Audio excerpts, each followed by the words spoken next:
আর এই মুহূর্তে যে ছবি আমরা দেখাচ্ছি, বানারহাটের ছবি দেখাচ্ছি, সেখানে বিধ্বংসী আগুন। বানারহাটে বিধ্বংসী আগুন, সেই ছবি আমরা দেখাচ্ছি। এখনো পর্যন্ত যা খবর তাতে দুটি বাড়ি, একটি দোকান পুড়ে গেছে। রাতেই এই অগ্নিকাণ্ডের ঘটনা ঘটে। হাটকোলা এলাকায় এই অগ্নিকাণ্ডের ঘটনা ঘটেছে। স্থানীয় বাসিন্দারা প্রথমে আগুন দেখতে পান, আগুনের লেলিহান শিখা দ্রুত ছড়িয়ে পড়ে, খবর দেওয়া হয় দমকলে। রনি আমাদের সঙ্গে রয়েছেন টেলিফোনে, আমাদের সহকর্মী। রনি, কি জানা যাচ্ছে? দেখো, যে আগুনটি লেগেছে এটা জানা যাচ্ছে যে ধূপগুড়ি ব্লকের পাশেই বানারহাট ব্লক, নতুন ব্লক, সেই ব্লকেরই হাটখোলা বলে বাজার রয়েছে, সেখানে গভীর রাতে আগুন লেগে যায়। কিভাবে আগুন লেগেছে তা এখনো পরিষ্কার নয়, তবে সন্দেহ করা হচ্ছে শর্ট সার্কিট থেকে আগুন লেগেছে। এবং সেই বিধ্বংসী আগুন এতটাই লেলিহান শিখা চারিদিকে ছড়িয়ে পড়ে যে নিমিষের মধ্যে পরপর দুটি বাড়ি এবং একটি দোকান আগুনে ভস্মীভূত হয়ে যায়। খবর দেওয়া হয় ধূপগুড়ি এবং মালবাজার দমকল কেন্দ্রে। এরপর 3টি দমকলে ইঞ্জিন আসে রাতের বেলা এবং প্রায় 1.5 ঘন্টার বেশি সময় ধরে চেষ্টা চালিয়েছে আগুনকে নিয়ন্ত্রণে আনে। এখনো আগুনের কিন্তু ধোঁয়া উঠছে সেই এলাকা দিয়ে এবং খুব কম সময়ের মধ্যে আগুন ছড়িয়ে পড়ে, যার ফলে রীতিমতো আতঙ্কিত এলাকাবাসী। প্রায় 5 লক্ষাধিক টাকার সরঞ্জাম ক্ষতিগ্রস্ত হয়েছে বলে এখনো পর্যন্ত প্রাথমিকভাবে জানা গিয়েছে। ঘটনাস্থলে রাতে গিয়েছিল বানারহাট থানার পুলিশ এবং বানারহাট পঞ্চায়েত সমিতির সভাপতি সীমা চৌধুরী।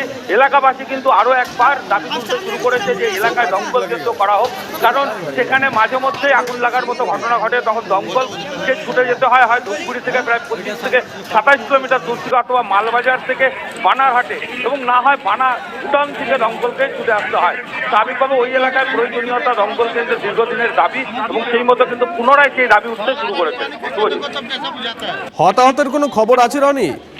এখনো পর্যন্ত হতাহতের খবর নেই, তবে আগুন নেভাতে গিয়ে 2 জন আহত হয়েছিলেন সামান্য, এমনটা কিন্তু জানা গিয়েছে কালকে রাতে। কারণ দমকল কেন্দ্র পৌঁছতে প্রায় 45 মিনিটের বেশি সময় লাগে, সেই কারণে স্থানীয়রা হাত লাগিয়েছিলেন আগুন নেভানোর জন্য এবং সেই আগুন নেভাতে গিয়ে কিন্তু 2 জন আহত হয়েছিলেন বলে এখনো পর্যন্ত খবর।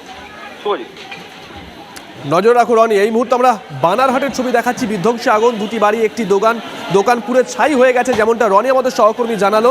কিন্তু তার থেকেও বড় কথা, ওই এলাকার আশেপাশে 20-25 কিলোমিটারের মধ্যে কোনো দমকল কেন্দ্র নেই, তাই দমকলের পৌঁছতে প্রায় 45 মিনিট সময় লাগে বা তার থেকেও বেশি সময় লেগেছে। সেখানকার মানুষ, ওখানকার জনপ্রতিনিধি যারা ছিলেন, পুলিশ আধিকারিক যারা ছিলেন, তাদেরকে ঘিরে ধরে এক প্রস্ত বিক্ষোভ দেখান।